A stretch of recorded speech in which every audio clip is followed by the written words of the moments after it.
Today on WSRH Extra, we take a look at an artist who's sharing his love for art with others. Also, we head to a nonprofit that's breaking records and making a difference. Plus, a weekly fundraiser helping to make the community aware of some sticky situations. WSRH Extra starts now.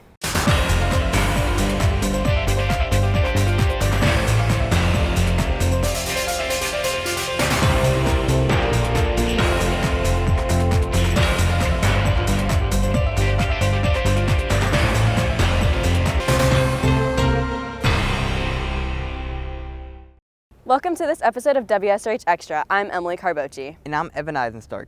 Coffee shops and art go together like paint and canvas. When MS put one artist's passion at risk, he brewed up a plan to keep painting, while allowing others to share their art along the way. WSRH Extra reporter Felicia Clairvoyant takes us to the Brew House Gallery. Brew House Gallery is an art gallery, craft beer bar, coffee house, a little bit of everything. AJ felt that he wanted to really showcase the artists in here and give the artists 100% of everything that they would get purchased here. The brew house Joe Brockman refers to isn't just a typical cafe. Located in Lake Park, this gallery has become a place where local artists can cultivate their ideas and showcase their work. Really, the coolest part about Brew House, everybody thinks brew stands for brewing beer or coffee.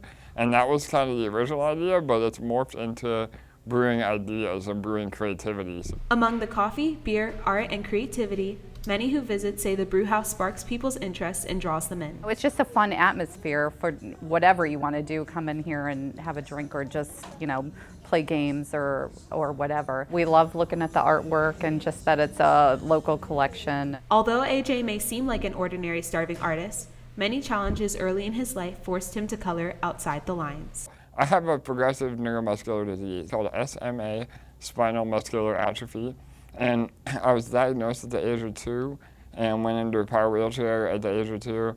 Was never able to walk or crawl or anything like that, but never let it hold me back. We see his story and that's exciting, that we can see and be a part of something like that. Being disabled began as a struggle for AJ. But through dedication to his craft, he was able to overcome many obstacles. As a kid, I was always really artistic. I always had a passion for that, creating. And as I got older and lost the use of my hands, I had to transition to more of a digital medium. So that's when I found out how to use a computer and computer software. That is when I really fell in love with it, and I just pursued it full time and just really made it my passion to be an artist. And again, that's how it kind of led into Brew House and where we are today. While many come for the live performances and ice-cold drinks, others get a chance to get an up-close view of unique pieces of art like these. For WSRH Extra, I'm Felicia Clairvoyant reporting.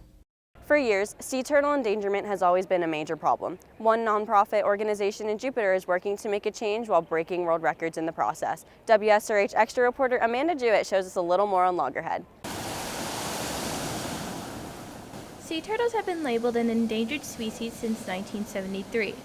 In Juno Beach, Loggerhead Marine Life Center, a nonprofit organization, has taken initiative to help our local sea life. Our research team, we monitor about 9.5 miles of coastline right off our facility here.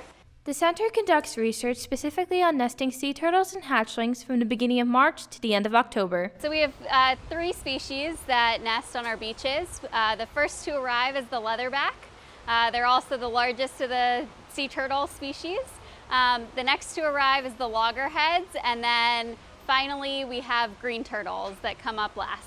This past month, the research department has found that there has been a need for more data to prove the work that these volunteers do is benefiting our environment. Yeah, so we are seeing in certain species an increase in our nest numbers over time. And we always say that we need a long-term data set to really understand what's going on with these species. While some may say that human intervention into wildlife endangerment is a negative thing, some guests to the center say that they believe that this research effort is their only hope. We could be facing a potential extinction situation without the intervention by humans. With the work being done by the staff at Loggerhead Marine Life Center, this record-breaking amount of sea turtle nests is leading to positive things for our ocean environment. For WSH Extra, I'm Amanda Jewett. Most water parks have your traditional slip and slide or swimming pool. A new park in West Palm is making a splash by adding a drop of adrenaline to the mix. WSRH Extra reporter Harrison Thatcher showed what it means to walk, or really bounce, on water. With the Florida sun beating down, one park has decided to give a new definition to the classic water park. Instead of standard pools and water slides, Shark Wake Park puts their park on the water. Shark Wake Park is a wakeboard cable park with an obstacle course, and it is located in Okehili Park, West Palm Beach. Opening in June of 2019, Shark Wake Park features a floating obstacle course with climbing walls, balance beams, monkey bars, and even a jumping pillow. However, one customer says the wakeboarding experience is the new park's biggest attraction. The aqua park's a lot of fun to go with a group, but I gotta say, the wakeboarding is my favorite. With roots in the professional water sports scene, Shark Wake Park is founded upon passion. Shark Wake Park was started through Greg Norman Jr. He's a ex-kite professional kite surfer, and it was just his passion, wakeboarding, kite surfing, all that stuff. His dad helped him out, and he opened one up in Myrtle in 2016 and wanted to bring one down here. So, with that much heart behind it, many who visit say Shark Wake Park was made to be enjoyed by everyone. I would recommend Shark Wake Park to anybody. All little kids I see out here, older people, everybody's coming out, always having a good time. I never see anybody leave here with like a frown on their face. Many who visited Shark Wake Park say it was a great way to have some fun in the sun while beating the Florida heat. For WSRH Extra, I'm Harrison Thatcher. Rapid drop in the bee population has been buzzing in the headlines for the past few years. This month, individuals got the chance to give their 2 cents, and maybe a little more, to help the honeybee. WSRH Extra reporter Jeremy Womack has the story. Number 3.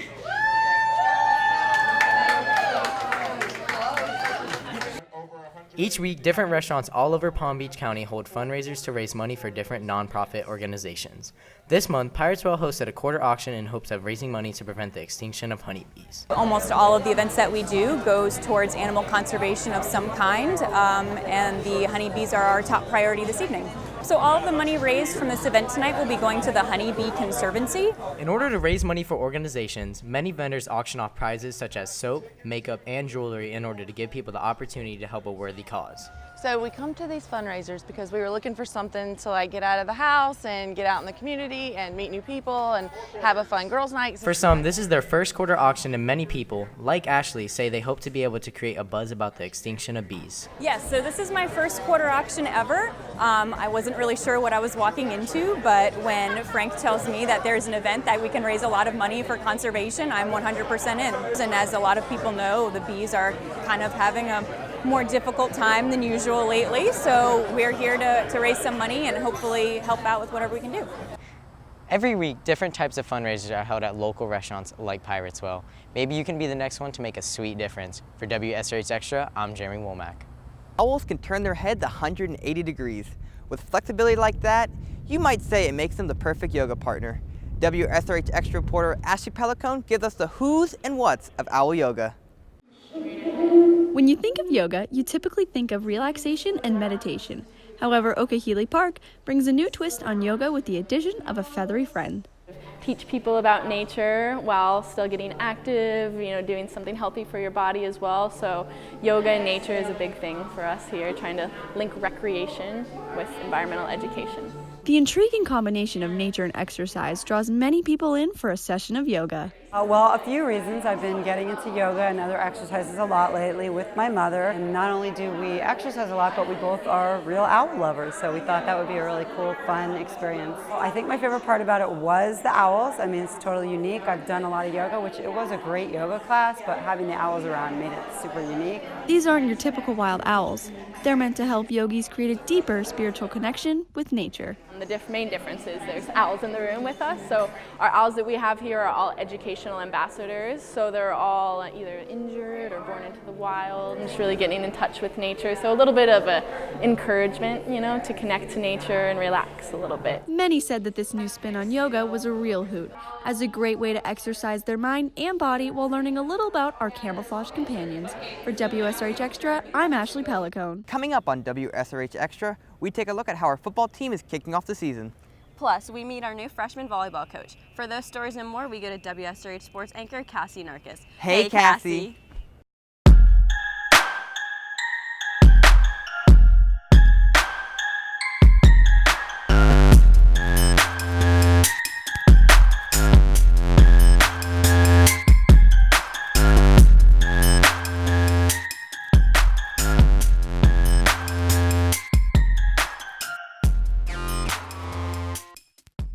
Thanks, guys. As we approach the midway point in the season, our Hawk football team has a new look both on the sidelines and under center. WSRH sports reporter Justin Backer has more on the story. With a new football season already underway, some new changes will be giving varsity a new look this season, especially on the sideline. Yes, we've had a number of changes to both the coaching staff. We have 3 additional coaches that have been tremendous assets to our program, and as far as personnel goes, we've elevated our kids that have been in the program. While a strong coaching staff is vital to a team's success, a good leader under center is just as crucial. Quarterback Shane Goolsby will be handed the keys to the offense this season, assuming the role of former Hawk quarterback Cayman Castilla. Well, Shane's worked extremely hard all summer long. Actually, in spring, had a very good spring and a good summer, and I think his teammates have a lot of confidence in him. He's doing the right things at the quarterback position. He's going to get better every week, I believe. While Shane has been waiting for this opportunity for most of his high school career, he's excited to finally get the chance to be a major contributor to the team. Well, it feels good because I've been working hard for the past 3.5 years now, and I'm just really grateful to have an opportunity to play with all my friends and play for the school. Shane is not only focused on his football career, but also his academics, which he says could impact which path his football career goes. It kind of depends on what happens with my academics, because my academics are definitely my strong suit right now. And if I get the opportunity to play football in college, I would probably love to, but I'm along for the ride right now, and I'm going to see how everything goes with school first. The main obstacle blocking Shane from having the chance to start was previous starter Cayman Castilla, who started on varsity for the Hawks for the last 3 seasons, holding Shane up to a very high standard. There's definitely some pressure because I know my guys have to have faith in me, and I have faith in them, of course, because we've been working so hard together for the longest time, and it just feels great to be out there. We wish Shane and the rest of the football team good luck for the rest of the season. For WSRH Extra, I'm Justin Backer reporting. With the new year brings a new freshman volleyball team, and this year, a new coach. However, it wasn't that long ago that this coach walked the same halls her athletes do now. WSRH Extra reporter Maddie Muntz introduces us to Coach Lindsay.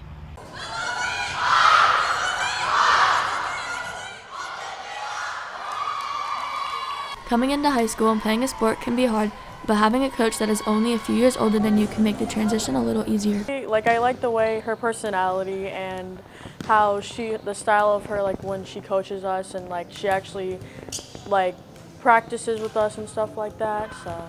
After seeing Coach Lindsay play from freshman year until now, many players say they've seen how her abilities as a player have progressed into her coaching.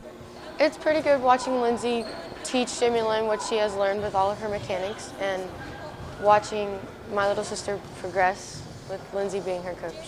Lindsay's past experience and passion for the sport allows her to teach and help her players even from the sidelines. It's hard sometimes knowing that I don't get the opportunity to play anymore, but watching these girls and helping these girls grow is something, it's just amazing to me. From captain to coach, Lindsay has been able to take the skills she's learned as a player and use them to help improve others. For WSRH Extra, I'm Maddie Muntz. With new looks on the field and on the court, we wish our Hawks the best of luck. Well, that's it for WSRH Sports. I'm Cassie Narkis. Thanks, Cassie. Well, that's it for this episode of WSRH Extra. I'm Emily Carboci. And I'm Evan Eisenstark. If you have any story ideas, please tweet us at SeminoleRidgeTV.